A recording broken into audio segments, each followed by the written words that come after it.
Hi friends, welcome to my dreams world. Abhi వాళ్ళు పార్వతీపురం చేరుకుంటారు. గాయత్రీదేవి గారు అందరినీ ఒక్కసారి చూసి కంగారు పడుతుంటారు. నాని, ఈరోజు నాకు అంతకు ముందు ఏం జరిగిందో ఆ శాపం ఏంటో తెలియాల్సిందే. అంతలో ఆచార్యులు గారు వస్తారు. ఆచార్య గారు, మీరిక్కడ? నేనే రమ్మన్నాను. ఇంకా దాచాల్సిన అవసరం లేదు, వాళ్ళు తెలుసుకునే సమయం వచ్చేసింది. అలాగే ఆచార్య గారు, మీరే చెప్పండి. మీకు కొన్ని తరాలకు పూర్వం జరిగిన కథ ఇది. మీ తాతగారి ముత్తాతగారు వీరభద్రం గారు, ఆయన సతీమణి సుశీల గారు చాలా మంచివాళ్ళు, ఎంతో గొప్పవారు. భద్రకాళి అమ్మవారికి గొప్ప భక్తులు.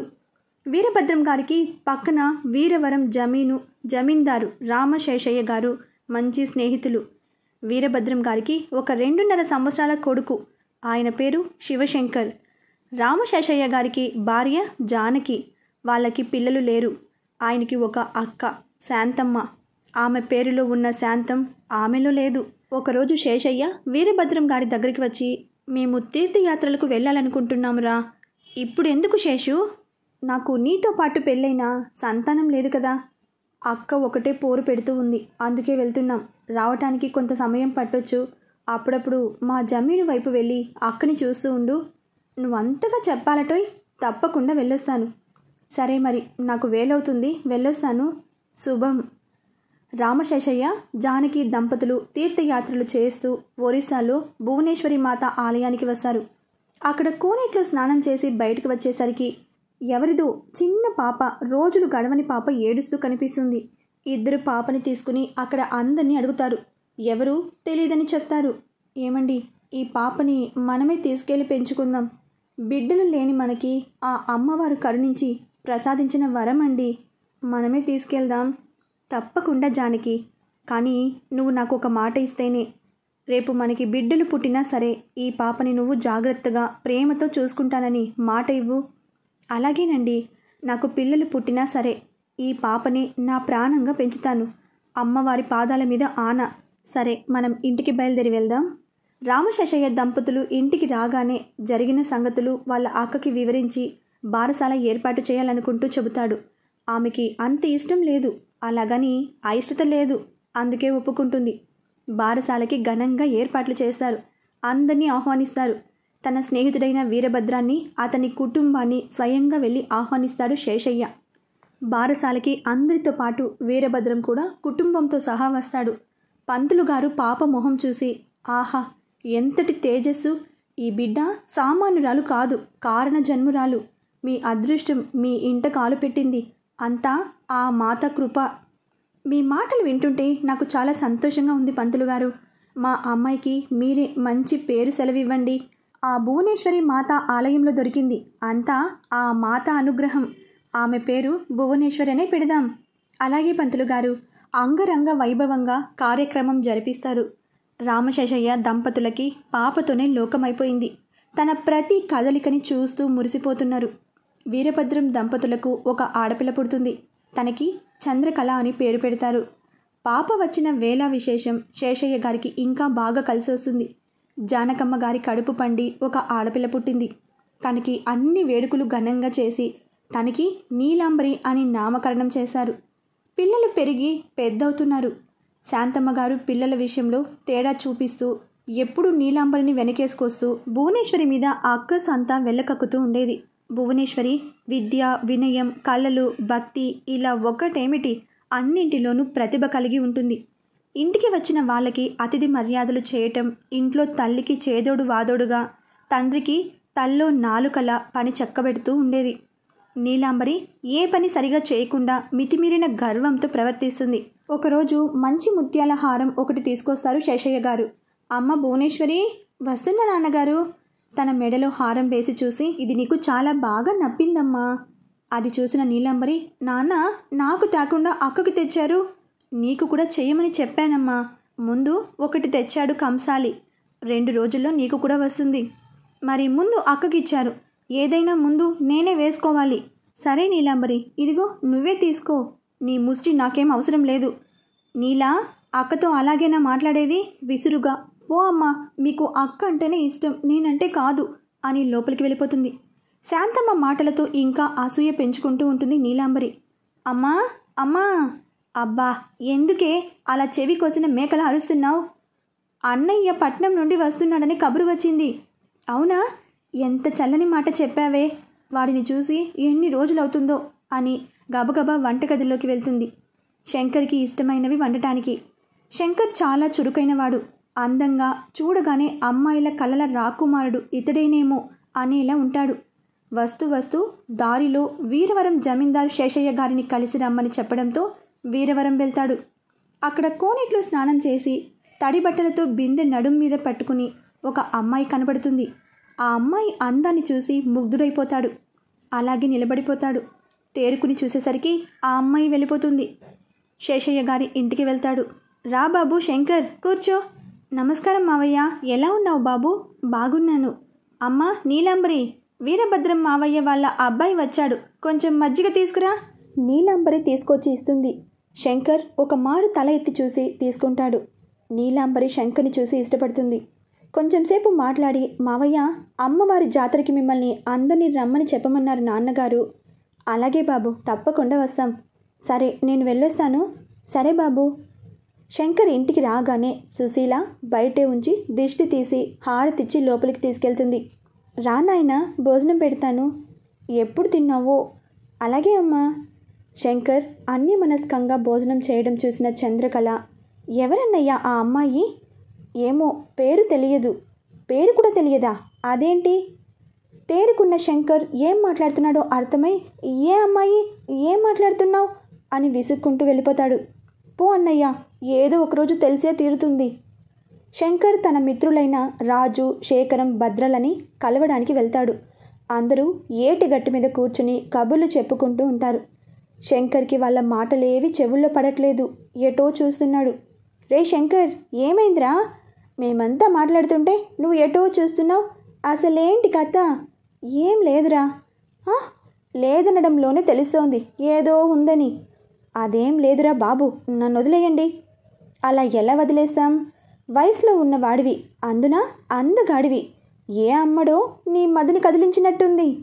అవునరా, పాలరాతి వెన్నెల శిల్పం లాంటి ఒక అమ్మాయిని చూశాను.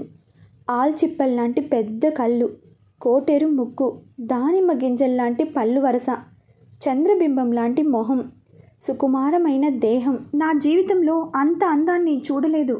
నీ మాటలు వింటే తను కావ్యాల్లో కవులు వర్ణించే సుందరిలాగా ఉంది. ఇది నీ కళ ఏమో. కళలాంటి నిజం నేను నా కళ్ళతో చూశాను. ఎలాగైనా తనని కలుసుకోవాలి. నువ్వు తనని ఎక్కడ చూసావు? వీరవరం. అయితే అక్కడే వెతుకు, లేదంటే జాతరకు అన్ని ఊళ్ళ వాళ్ళు వస్తారు, అప్పుడు ఏమైనా తెలియచ్చు. అవును, జాతర మొదలవుతుంది. ఆనవాయితీగా మొదటి పూజ వీరభద్రం దంపతులతో ప్రారంభమవుతుంది. శేషయ్య దంపతులు కూడా పూజలో పాల్గొంటారు. శంకర్ స్నేహితులతో కలిసి బయట తిరుగుతూ ఉంటాడు. భువనేశ్వరి, నీలాంబరి, ఇంకొంతమంది అమ్మాయిలతో కలిసి అక్కడ దొరికే గాజులు, పూసలు, రకరకాల వస్తువులు చూస్తూ ఉన్నారు. శంకర్కి వాళ్ళంతా ఎదురుపడతారు. నీలాంబరి శంకర్ని చూస్తుంది. తన కోసమే వచ్చాడనుకుంటుంది. శంకర్ భువనేశ్వరిని చూడగానే అక్కడికక్కడే ఆగిపోయి తనని చూస్తూ ఉంటాడు. తను ఎటు వెళ్తే అటు వెళ్తుంటాడు. భువనేశ్వరికి ఎవరో తనను తీక్షణంగా గమనిస్తున్నట్టు అనుమానం వస్తుంది. వెనక్కి తిరిగి చూస్తుంది. అక్కడ అనుమానంగా ఎవరు కనిపించరు. భువనేశ్వరి కూడా శంకర్ని చూసి చాలా బాగున్నాడు అనుకుంటుంది. భువనేశ్వరి అక్కడ చీరల అంగడిలో ఒక చీర చూస్తుంది. అది తీసుకుందామనే లోపు నీలాంబరి వెళ్దామని గొడవ చేయడంతో తీసుకోకుండానే వెళ్ళిపోతుంది. శంకర్ ఆ చీరని కొంటాడు. చంద్రకళ తన అన్న శంకర్ని వచ్చినప్పటి నుంచి గమనిస్తూనే ఉంటుంది. శంకర్ అవస్థ చూసి నవ్వుకుంటుంది. ఇంటికి వచ్చాక చంద్రకళ తను గుడి దగ్గర చూసిన దాని గురించి తండ్రికి చెబుతుంది. వీరభద్రం చాలా సంతోషిస్తాడు. తన మనసులో ఎప్పటి నుండో స్నేహితుడు కూతుర్ని బంగారం లాంటి భువనేశ్వరిని కోడలిగా తెచ్చుకోవాలని ఉంది. సుశీలతో చెప్పి సంబంధం మాట్లాడటానికి స్నేహితుడి దగ్గరికి బయలుదేరుతాడు. నాన్నగారు, నా స్నేహితురాలు సువర్ణ పెళ్లికి వెళ్ళాలనుకుంటున్నాను, వెళ్ళిరానా? ఒక్కదానివే ఎలా వెళ్తావు తల్లి? పక్క ఊర్లోనే కదా నాన్న, అందరూ వస్తారు, చాలా సరదాగా ఉంటుంది, వెళ్ళొస్తాను. సరే, జాగ్రత్తగా వెళ్ళిరా అని పాలేరుని పురమాయిస్తాడు దించటానికి. వీరభద్రం శేషయ్య ఇంటికి వస్తాడు. మిత్రుని చూసి సాధారణంగా ఆహ్వానిస్తాడు శేషయ్య. జానకి, మీ అన్నయ్య వీరభద్రం వచ్చాడు, పలహారం పట్టుకునిరా. జానకి పలహారం తీసుకుని వచ్చి ఇస్తుంది. బాగున్నారా అన్నయ్య గారు? ఇంట్లో అంతా కులాసేనా? అందరూ బాగున్నాం. మీ వదిన నిన్ను అడిగానని చెప్పమంది. నేను ఒక ముఖ్యమైన విషయం అడగాలని వచ్చాను. దానికేమి? అడుగు వీరభద్రం. నీకు నా దగ్గర మొహమాటం దేనికి? నీ మాట నేనెప్పుడు కాదన్నాను? మా శంకర్కి భువనేశ్వరిని ఇచ్చి పెళ్లి చేయాలని ఉంది. మీ అభిప్రాయం తెలుసుకుందామని వచ్చాను. అబ్బా, ఎంత మంచి మాట చెప్పావురా. సరిగ్గా నా మనసులో కూడా అదే ఉంది మొన్న శంకర్ని చూసినప్పటి నుండి. మరింకేం, అయితే పంతులు గారిని మంచి ముహూర్తం అడిగి ప్రదానం చేసుకుందాం. ఏమంటావు? అలాగే వీరభద్రం, అంత నీ ఇష్టం. అదే సమయానికి అక్కడ ఒక గృహలో కపాలి వికటహాసం చేస్తాడు. ఏమైనది గురు, అంతా ఆనందపడుతున్నారు? మొన్న మనం గుడి దగ్గర చూసిన అమ్మాయే ఇన్నాళ్ళు మనం అన్వేషిస్తోంది. మన కార్యం పూర్తి చేయడానికి మనకు కావలసినది ఆ అమ్మాయే. అయితే శీఘ్రమే పట్టుకొచ్చేదా? వద్దురా, ఇంకా సమయం ఉన్నది. రే శంకర్, నాన్నగారు నీకు శేషయ్య మావయ్య గారి అమ్మాయి భువనేశ్వరితో పెళ్లి నిశ్చయించారు. నాకప్పుడేనా? ముందు ఈ దెయ్యాన్ని పంపించండి, తర్వాత నేను చేసుకుంటాను. దాని పెళ్లి ఎప్పుడో నిశ్చయమైపోయింది. వచ్చే ఏడాది చేసేసాం. మీ నాన్నగారు ముహూర్తాల కోసం పంతులు గారిని పిలిపించబోతున్నాడు. అమ్మా, నేను చెప్పేది నేనేమి వినను. మీ నాన్నగారు మాట ఇచ్చారు, ఈ పెళ్ళి జరిగి తీరుతుంది అని వెళ్ళిపోతుంది. అన్నయ్య, ఎందుకు అలా పెట్టావు మొహాన్ని? ఏయ్, ముందు నువ్వు అవతలికి పో. నీకు నేనొక శుభవార్త చెప్తా. నాకేమిస్తావు? ముందు చెప్పు. నువ్వు ఇష్టపడ్డ అమ్మాయే నీకు కాబోయే భార్య. ఏంటి నువ్వు చెప్పేది? మొన్న నేను శేషయ్య మావయ్య ఇంటికి వెళ్ళినప్పుడు చూశాను. ఆ అమ్మాయి కాదు. అవును, నువ్వు చూసింది చిన్న అమ్మాయి నీలాంబరిని, ఇష్టపడింది పెద్ద అమ్మాయి భువనేశ్వరిని. నీకెలా తెలుసు? మొన్న జాతరలో నువ్వు భువనేశ్వరి చూసి వదిలేసిన చీరని కొనడం, నువ్వు తన వంక కళ్ళు అర్పకుండా చుట్టూ ఎవరిని పట్టించుకోకుండా చూడటం అన్నీ చూశాలే. నేనే నీ సంగతి నాన్నగారికి చెప్పా. ఆయన వెంటనే మావయ్యతో మాట్లాడి ఖాయం చేశారు తెలుసా? ఓ, ఇది ఈ కోతి చేసిన ఘనకార్యమేనా? నీకు నచ్చిన అమ్మాయితో నువ్వు కష్టపడకుండానే నీ పెళ్లి జరిగేలా చేస్తే నన్నే కోతి అంటావా? నీతో నేను మాట్లాడను, పో. ఓ, కోతికి బాగా కోపం వచ్చినట్టుంది. అదిగో మళ్ళీ. తప్పు. నా బుజ్జి చెల్లికి కోపం పోవాలంటే ఏం చేయాలబ్బా? ఏం చేసినా లాభం లేదు. మరి నేను జాతరలో మంచి పట్టు చీర తెచ్చా, ఎవరికిమ్మంటావు? ఏది చూపించు. నేనెందుకు ఇస్తాను? అన్నయ్య. సరే, ఇందా తీసుకో. అబ్బా, చాలా బాగుంది. ఇప్పుడే అమ్మకి చూపిస్తా అని వెళ్ళిపోతుంది.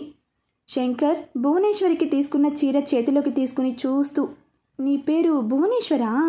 నీలాగే నీ పేరు కూడా చాలా అందంగా ఉంది. నువ్వు నా భార్యవి కాబోతున్నావని తెలిసి నా ఆనందానికి అంతే లేదు. నిన్ను ఎప్పుడెప్పుడు చూస్తానా అని మనసు ఆరాటపడుతోంది. ఇక్కడ భువనేశ్వరి వాళ్ళ ఇంట్లో. అమ్మ భువనేశ్వరి, నీకు మన వీరభద్రం మావయ్య గారి అబ్బాయి శంకర్కి వివాహం చేయాలనుకుంటున్నాం. నీ అభిప్రాయం ఏమిటి? నీకు ఇష్టమేనా? నాకు ఇష్టమే నాన్నగారు. మీరు అన్ని విధాలుగా ఆలోచించే నిశ్చయం చేసుంటారు. నాకు ఎటువంటి అభ్యంతరం లేదు. నాకు తెలుసు బంగారు తల్లి, నువ్వు ఇలాగే అంటావని. అందుకే మాట కూడా ఇచ్చేశాను. జానకి, నేను వీరభద్రం దగ్గరికి వెళ్తున్నా, పంతులు గారిని పిలుస్తున్నానని రమ్మని కబురు పంపాడు. వెళ్ళి ముహూర్తాలు నిర్ణయం చేసుకుని వస్తాను. శేషయ్య, నేను నీతో కొంచెం మాట్లాడాలి. అలాగే అక్క. భువనేశ్వరి, లోపలికి వెళ్ళమ్మా. జానకి, తీసుకెళ్ళు. చెప్పక్క, ఈ సంబంధం నీలాంబరికి ఖాయం చేసుకునిరా.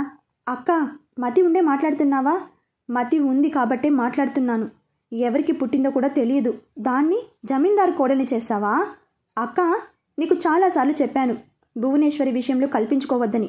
నా బిడ్డ భువనేశ్వరి వీరభద్రం ఇంటికి కోడలవుతుంది. ఇందులో ఎటువంటి మార్పు లేదు అని వెళ్ళిపోతాడు. రా శేషయ్య, ఇప్పుడే పంతులు గారు వచ్చారు. అయ్యా, మరో 2 మాసాలకి దివ్యమైన ముహూర్తం ఉంది. అప్పుడు పెళ్లి పెట్టుకోండి. ఎల్లుండి గురువారం బేషుగ్గా ఉంది.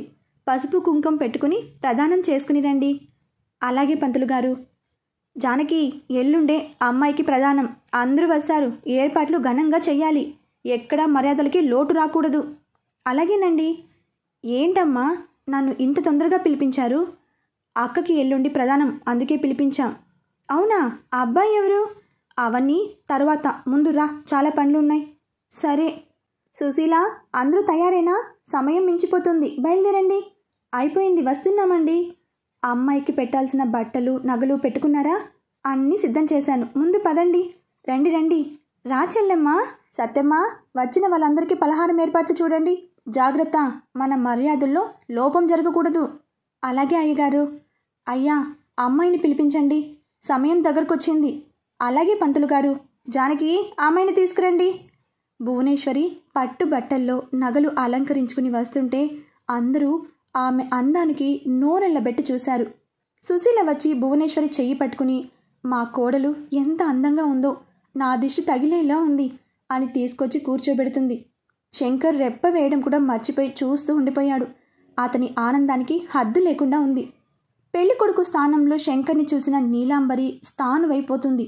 వెంటనే తేరుకుని నిశ్శబ్దంగా గదిలోకి వెళ్ళిపోతుంది. ఎవరి హడావిడిలో వాళ్ళు ఉండటం వల్ల నీలాంబరిని ఎవరూ గమనించలేదు. గదిలో నీలాంబరి, ఏంటి, ఏం జరుగుతుంది? శంకర్ పెళ్లి కొడుకా? నేను ఆశపడింది ఏది నాకు దక్కడం లేదు. ఇప్పుడు ఏం చెయ్యాలి? శంకర్ని తప్ప ఇంకొకరిని ఊహించుకోలేను, అలాగని కలిసి పంచుకోలేను. నా ప్రాప్తం ఇంతే, ఏం చేస్తాను? ఎవరికైనా నా ప్రేమ సంగతి తెలిస్తే ఇబ్బంది. ఎవరికి నా మీద అనుమానం రాకుండా చూసుకోవాలి. నీలాంబరి ఏమీ లేనట్టు ప్రశాంతంగా కిందికి వస్తుంది. పంతులు గారు పూజ మొదలు పెడతారు. అమ్మా, అమ్మాయికి మీరు తెచ్చిన బట్టలు వస్తువులు చదివించండి. వీరభద్రం దంపతులు అమ్మాయికి బట్టలు, నగలు, కానుకలు చదివిస్తారు. అమ్మా, అబ్బాయి వాళ్ళు తెచ్చిన బట్టలు కట్టబెట్టి తీసుకురండి. అలాగే పంతులు గారు, నేను కూడా వస్తాను. మా వదినని నేనే తయారు చేశాను. తప్పకుండా, అసలే ఆడపడుచు అంటే అర్ధమొగుడు కదా అని నవ్వుతుంది జానకి.